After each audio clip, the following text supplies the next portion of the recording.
এই এমপি ৰোডৰ আৰম্ভণিৰ পৰা আমি এই ৰাস্তাটো যাতে ভালকৈ নিৰ্মাণ হয় তাৰ কাৰণে আমি চকু দি আছিলোঁ আৰু তাৰ কাৰণে যেতিয়া কাৰ্পেটিং হৈ আছিলে তেতিয়া আমি বিভাগীয় কৰ্তৃপক্ষক দাবী জনাইছিলোঁ যে কাৰ্পেটিং ধূলিৰ ওপৰত হৈছে ভালদৰে হোৱা নাই বা যেনেকুৱা ধৰণৰ ধূলিসমূহ পৰিষ্কাৰ কৰি ল'ব লগা আছিলে পানী মাৰি ল'ব লগা আছিলে তেনেকুৱা ধৰণৰ যিখিনি উপশম ল'ব লগা আছিলে সেইবিলাক কিন্তু লোৱা নাই যাৰ পৰিপ্ৰেক্ষিতত ৰাস্তা নিৰ্মাণ হোৱা দুমাহ নহওঁতেই কাগজ ফুলৰ দৰে এই ৰাস্তাটো খহিবলৈ ধৰিছে যদি চৰকাৰে ভাবিছে যদি ঠিকাদাৰে ভাবিছে যে চমকা ফুলাৰ দৰে এই ৰাস্তাটো আমি নিৰ্মাণ কৰি এৰি থৈ যাম ৰাইজৰ মাজলৈ তেনেহ'লেতো তেওঁলোকে ভুল ভাবিছে কাৰণ পাথৰিঘাট অঞ্চলৰ ৰাইজ বা এই এমপি ৰোডৰ যিসমূহ পথচাৰী মোৰ বুৰ্বক নহয় যে কোনোবাই এটা কাগজৰ ফুলৰ সদৃশ এটা ৰাস্তা বনাই থৈ যাব আৰু তাত তেওঁলোকে নিশ্চুপ হৈ মনে মনে বহি থাকিব এই আজি পাথৰিঘাট আঞ্চলিক ছাত্ৰ সন্থাই এই পাথৰিঘাট অঞ্চলৰ ছাত্ৰ ছাত্ৰীসকলৰ সহযোগত এই ৰাস্তাটোৰ বিৰুদ্ধে এটা আন্দোলনৰ কাৰ্যসূচী লৈছে ইয়াৰ জৰিয়তে অসম চৰকাৰ আৰু বিভাগীয় কৰ্তৃপক্ষলৈ আমাৰ এটাই দাবী যে তেওঁলোকে অনতিপলমে এই ৰাস্তাটোত কি ধৰণৰ খেলিমেলি হৈছে কি ধৰণৰ দুৰ্নীতি হৈছে ইয়াৰ ওপৰত এটা তদন্ত ঘোষণা কৰিব লাগে আৰু এটা উচ্চ পৰ্যায়ৰ তদন্তৰ জৰিয়তে যাতে ঠিকাদাৰে মূৰ পুলকা দি পলাব নোৱাৰে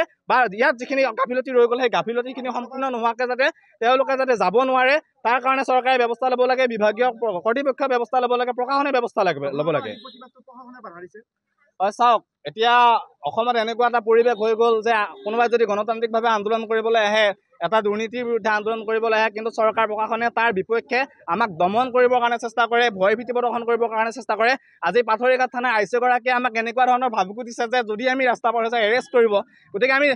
গণতান্ত্ৰিকভাৱে আন্দোলন কৰিলে দুৰ্নীতিৰ বিৰুদ্ধে আন্দোলন কৰিলে যদি আমি এৰেষ্ট হ'ব লগা হয় তেনেহ'লে তেনেকুৱা আমি এৰেষ্ট হ'বৰ কাৰণে সাজু আছোঁ আমি তেনেকুৱা ধৰণৰ এৰেষ্টক আমি ভয় নকৰোঁ আৰু সকিয়নি দিছোঁ এই প্ৰশাসনৰ সেইসকল বিষয়ালে যিয়ে নেকি ছাত্ৰ সন্থাৰ বিৰুদ্ধে এই দুৰ্নীতিমূলক কাম কাজৰ ঠিকাদাৰৰ বিৰুদ্ধে মাত মাতিবলৈ ভয় কৰে কিন্তু ছাত্ৰ সন্থাৰ ল'ৰা ছোৱালীসকলক এই কণ ল'ৰা ছোৱালীসকলক কিন্তু তেওঁলোকে ভয় কৰিবলৈ অকণমানো কুণ্ঠাবোধ নকৰে যদি এই ছাত্ৰ ছাত্ৰীসকলক তেওঁলোকে ইমান ভয় ভীতি প্ৰদৰ্শন কৰিবলগীয়া হয় তেনেহ'লে ভাবক দেশত গণতন্ত্ৰৰ কি মূল্য থাকি গ'ল কেৱল মাত্ৰ ফেচিবাদ চাৰিওফালে মাত্ৰ গণতন্ত্ৰক দমন কৰাৰ এটা চেষ্টা এই ষড়যন্ত্ৰৰ বিৰুদ্ধে কিন্তু এই চৰকাৰখনক ২৬ত কিন্তু অসমৰ ৰাইজে ইয়াৰ প্ৰত্যুত্তৰ দিব আমি দেখিবলৈ পাইছোঁ অসম চৰকাৰৰ যিটো বিয়োগম লোকনিৰ্মাণ বিভাগ যে সেই লোকনিৰ্মাণ বিভাগৰ আণ্ডাৰত যিটো আমাৰ এমপি ৰোডৰ কাম চলি আছে অৰ্থাৎ মঙলদৈ পাথৰিঘাট খৰিয়াবাৰী এই ৰাস্তাৰ যিটো কাম চলি আছে সেই পথটো কিন্তু আজি নিৰ্মাণ হ'বলৈ ২-৩ মাহতকৈ বেছি দিন হোৱা নাই কিন্তু ২-৩ মাহতে যিটো পথৰ যিটো দুৰৱস্থা আমি দেখিবলৈ পাইছোঁ য'ত ত'ত খহি যাবলৈ আৰম্ভ কৰিছে যদি আমি ক'বলৈ যাওঁ পাথৰিঘাট ৰাজচক্ৰ কাৰ্যালয়ৰ সন্মুখত হওক বা আপোনাৰ পাথৰিঘাট হায়াৰ ছেকেণ্ডেৰী পাথৰিঘাটৰ যি ঐতিহ্য কৃষক শ্বহীদ এই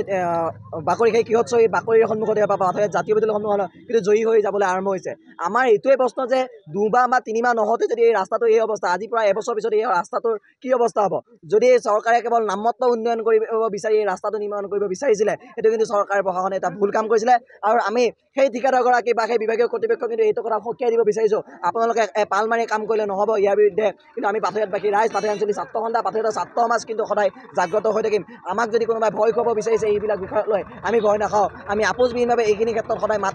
মাতি যাম আমাৰ এটা কথা যে বিভাগীয় কৰ্তৃপক্ষই বা অসমৰ মাননীয় মুখ্যমন্ত্ৰী মহোদয়ে এই ঠিকাদাৰগৰাকীৰ ওপৰত সেই বিভাগীয় কৰ্তৃপক্ষৰ ওপৰত তদন্ত ঘোষণা কৰক আৰু অতি শীঘ্ৰে সেই যিকেইগৰাকী বিষয়া এই পথ নিৰ্মাণৰ ক্ষেত্ৰত জড়িত হৈ আছে লোকনিৰ্মাণ বিভাগৰ সেইকেইগৰাকী বিষয়া কিন্তু তদন্ত আওতালৈ আনক জিলা প্ৰশাসনে ব্যৱস্থা লক্ষ্যাই কিন্তু পাথৰিঘাট অঞ্চলী ছাত্ৰ সন্থাই জিলা উপায়ুক্ত ৰাজ্য মাননীয় মুখ্যমন্ত্ৰীলৈ আমাৰ কিন্তু এয়া দাবী যিটো যদি আমি সাধাৰণতে ক'ব যে আমাৰ দিঘিপাৰৰ পৰা এই ৰাস্তাটো যদি হৈ যাওঁ কিন্তু আমাৰ পাথৰিঘাটৰ বৰিচুকাৰ পৰা আমাৰ যিটো ডিপিলালৈকে আমাৰ কিন্তু ৰাস্তাটো বনাবলৈ আজি বহুদিন হোৱা নাই ইলেকশ্যন নিৰ্বাচনৰ ঠিক আগে বনাইছিলে কিন্তু আজি নিৰ্বাচন যোৱা কেইদিনমান মাত্ৰ হৈছে নিৰ্বাচন যোৱা কেইদিনমান পিছতে কিন্তু ৰাস্তাটো যি দুৰৱস্থা পুনৰ আৰম্ভ হৈছে ঠায়ে ঠায়ে গাঁতৰ সৃষ্টি হৈছে পানী জমা হৈছে যাৰ ফলত নেকি ৰাইজে যি আগতে যিটো জীয়াটো ভুগি আছিল পুনৰ জীয়াটো ভুগিবলৈ আৰম্ভ কৰিছে ৰ'ব আপুনি যে এটা অপৰাধ কৰিবলৈ গৈ আছে আপুনি জানেনে এই নাবালিকা গৰাকীক এতিয়াই বিয়াত বহুৱাটো যে এটা অপৰাধ আপুনি জানেনে অপৰাধ কেনেকৈ মোৰ ছোৱালী মোৰ কথা তুমি যিয়েই নোকোৱা ভূঞা ১৮ বছৰৰ তলৰ যিকোনো কন্যা সন্তানৰ বিয়া দিলেই আইনগতভাৱে এক দণ্ডনীয় অপৰাধ বিয়া দিয়াজন যিমান দায়ী বিয়া পতাজনো সমানে দায়ী এতিয়া তাই পঢ়া শুনা কৰাৰ বয়স খেলা ধূলা কৰাৰ বয়স তাইক খেলিবলৈ দিয়ক পঢ়িবলৈ দিয়ক আৰু চাব এদিন আপুনি তাইক লৈ গৌৰৱ অনুভৱ কৰিব পাৰিব এতিয়াই তাইক সংসাৰৰ বোজা দি তাইৰ ভৱিষ্যত জীৱনটো অন্ধকাৰ কৰাৰ অধিকাৰ তোমাৰ জানো আছে মোৰ ভুল হৈ গ'ল মাজনী মোক ক্ষমা কৰিবা শিক্ষা ল'ৰা ছোৱালী উভয়ৰে প্ৰাপ্য আৰু অধিকাৰ আপোনাৰ কন্যা সন্তানক তাইৰ এই প্ৰাপ্যৰ পৰা বঞ্চিত নকৰাব। বাল্য বিবাহ ভাৰতীয় আইনৰ দ্বাৰা বিহিত এক দণ্ডনীয় অপৰাধ। এনে অপৰাধ কৰি আপোনাৰ কন্যা সন্তানৰ ভৱিষ্যত অন্ধকাৰৰ মাজলৈ ঠেলি নিদিব।